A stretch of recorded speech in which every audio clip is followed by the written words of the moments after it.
ஃபோனை கொடுத்துட்டு போகிற மாதிரி போய் அபூர்வா ஸ்டெப்ஸில் நின்று கேட்டுட்ருக்காங்க கேபி பேசுகிறத.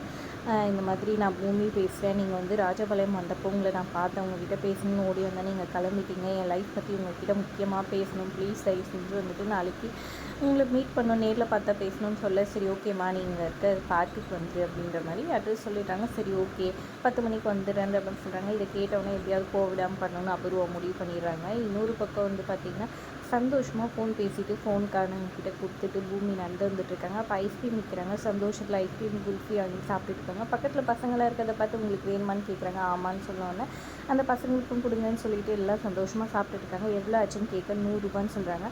பாக்கெட்டில் பணமே வச்சுக்கல பூமி, காசு இல்லைன்னா நான் இன்னொரு டைம் வந்தப்போ கொடுக்கட்டுமான்னு கேட்குறாங்க. அதெல்லாம் தெரியாது, காசு கொடுத்துட்டு தான் போகணுன்னு சொல்லிட்டு அவர் வம்பு பண்ண இல்லைன்னா அது வந்துன்னு சொல்கிறாங்க. அவர் திட்ட ஆரம்பிக்கிறாரு. கரெக்டாக அந்த வழியை வர பூமியோட அப்பா வந்துட்டு பார்த்துடுறாரு. பார்த்தோன்னே பூமியை பார்த்தோன்னே ஐயோ இணையாக பேசிட்டு இருக்கேன்னு சொல்லிட்டு காரை நிப்பாட்டிட்டு எவ்வளோ பணம்னு சொல்லி கேட்குறாங்க. அப்புறமா பணத்தை கொடுத்துட்றாரு. என்னமாச்சு, இந்த மாதிரி நான் என் அப்பா அம்மாவை கண்டுபிடிக்க போகிறேன், அதுக்கான ஒரு நாளைக்கு போய் மீட் பண்ண போகிறேன், அந்த சந்தோஷத்தில் தான் இவங்களுக்கு ஐஸ்கிரீம் வாங்கி கொடுக்கலான்னு இது பண்ணேன், அப்புறம் தான் பார்த்தேன் என்கிட்ட காசு இல்லைன்றதுன்னு சொல்கிறாங்க. சரி பரவாயில்ல விடு, நீ கவலைப்படாத, உன் சந்தோஷத்தை நீ எப்படி வேணும்னாலும் கொண்டாடு, நான் உனக்கு வந்துட்டு பணம் தரேன், உன் பணம் என் பணம் நான் கிடையாது, நீயும் என்னோட பொண்ணு தான் சரியா அப்படின்னு சொல்கிறாங்க. சரின்னு சொல்லிட்டு அந்த பசங்களோட அம்மாக்களை பசங்களை அவங்க பேரண்ட்ஸ் பாருங்கள் எல்லாம் படுத்துட்ருக்காங்க பனியில், அவங்களுக்கு ஒரு பெட்ஷீட் வாங்கி தரணும்னு எனக்கு இந்த வீடு தான் கட்டி கொடுக்க முடியாதுன்னு சொன்னோன்னா அவ்வளோதானே உடனே வாங்கி தரேன்னு சொல்லிட்டு அவங்க ஆளுங்களுக்கு ஃபோன் பண்ணி பெட்ஷீட் எடுத்துகிட்டு சொல்கிறாங்க. புது பெட்ஷீட் எடுத்துகிட்டு வந்து அவங்க கொடுக்க எல்லாருக்கும் சந்தோஷமாக பூமி கொடுக்குறாங்க.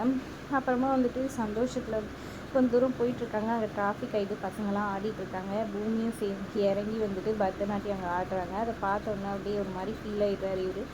என்னாச்சு சார்ன்னு சொல்லிட்டு பூமி கேட்க, இதனால தான் என் பொண்டாட்டி வந்துட்டு இறந்துட்டா, எனக்கு பிடிக்காதுன்னு இல்லை, என் குழந்தையும் வந்துட்டு இந்த பூமிக்கு வராமலே வந்துட்டு பார்க்காமலே போயிடுச்சு, எனக்கு அது கஷ்டமாக இருக்குது அப்படின்னு சொல்லி ஃபீல் பண்ணுறாங்க. இதை நினச்சி பூமியுமே ஃபீல் பண்ணுறாங்க. மறுநாள் காலையில் இங்கே குகன் வீட்டில் தோசை சுடுறன்ற பேரில் டஸ்ட்பின் ஃபுல்லாக நிரப்பி வச்சுருக்காரு. தோசை சுட சரியாமல் வீடியோ பார்த்து பண்ணுறாரு, ஆனால் வரவே மாட்டேங்குது. இங்கே அவங்க அம்மாவும் தங்கச்சியும் பசியில் வந்துட்டு உட்காந்துட்ருக்காங்க. என்னாச்சு ஆண்டின்னு சொல்லி கேட்க, பசிக்குது தலைவலின்ட்டு நான் சொன்னது தான், கொஞ்சம் சமைக்கிறேன்னு போனால் அவன் இன்னும் சமைச்சு கொண்டு வரவே இல்லை அப்படின்னு சொல்கிறாங்க. அவ்வளோதான் நான் போய் பார்க்குறேன்னு சொல்லிட்டு நேராக போகிறாங்க. போயிட்டு என்ன பண்ணிகிட்ருக்கீங்க, நான் செய்கிறேன் கொடுங்கன்னு சொல்ல, இல்லை நான் தான் எங்கள் அம்மாவுக்கு செஞ்சு கொடுப்பேன்னு சொல்ல, சரி இருங்க நான் கற்றுத்தரேன்னு சொல்லிவிட்டு அவர் கையை பிடிச்சி தோசை ஊற்றுறதுக்கு அழகாக சொல்லி தந்து எண்ணெயை ஊற்றணும், அப்புறமா மேலே கேரட் இதுவெல்லாம் போடணும் அப்படி இப்படின்னு சொல்லிவிட்டு எல்லாம் சொல்லி கொடுக்குறேன்.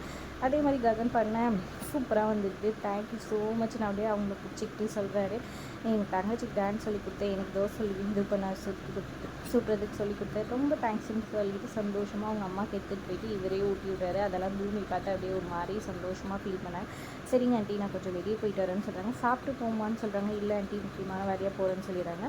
ககன் கிண்டல் பண்ண பாவண்டா அவளே அவங்க அம்மா அப்பாவை தேடி அழிஞ்சிட்ருக்கா அப்படின்ற மாதிரி சொல்லிட்டு இருக்காங்க அவங்க அம்மா. இங்கே பார்த்தீங்கன்னா பார்க்குக்கு போய் பூமி வெயிட் பண்ணுறாங்க. இங்கே கேபி வந்துட்டு கிளம்புற நேரத்தில் வேணும்னே வந்து பொண்ணோட கல்யாணத்துக்காக தாலி வாங்கிட்டு வர சொல்லிடுறாங்க. கரெக்டாக 10 மணி தான் நல்ல நேரம், நீ வந்து ஜுவல்லரி ஷாப்பில் போய் வாங்கிக்கோ அப்படின்ற மாதிரி சொல்கிறாங்க. எனக்கு முக்கியமான வேலை இருக்குதுன்னு சொல்ல, பொண்ணோட கல்யாணத்தை விட என்ன வேலை, நம்ம ஆஃபீஸ் தானே, எந்த வேலையாக இருந்தாலும் பெண்டிங்கில் இருக்கட்டும் அப்படின்ற மாதிரி சொல்லி வேணும்னே அபூர்வா வந்துட்டு கேபியை வந்துட்டு இது பண்ணுறாங்க. சரி நான் அவரும் சொல்லிட்டு அங்கேருந்து போகிறாரு. இங்கே பார்த்தீங்கன்னா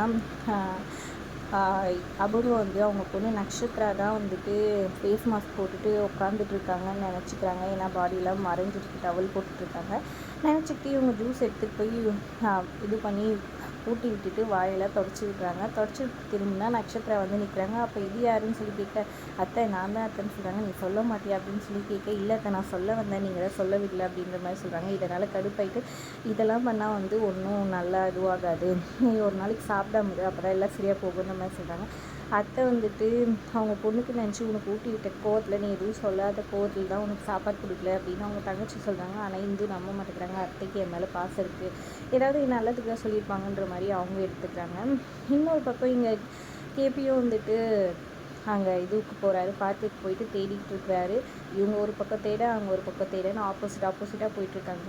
அபூர்வா கரெக்டாக வந்துட்டு ஆளுங்களை அனுப்பிச்சி விட்ருக்காங்க. அந்த கேபி வந்துட்டு அந்த பூமியை பார்க்கறதுக்கு முன்னாடி அந்த பூமியை அங்கேருந்து தூக்கிடுங்க அப்படின்ற மாதிரி சொல்லிடுறாங்க. உடனே பூமியை வந்துட்டு இது பண்ணுறதுக்காக போகிறாங்க. கரெக்டாக ஒரு கட்டத்தில் கேபியை பார்த்துட்டு சார்னு கூப்பிட்றாங்க பூமி.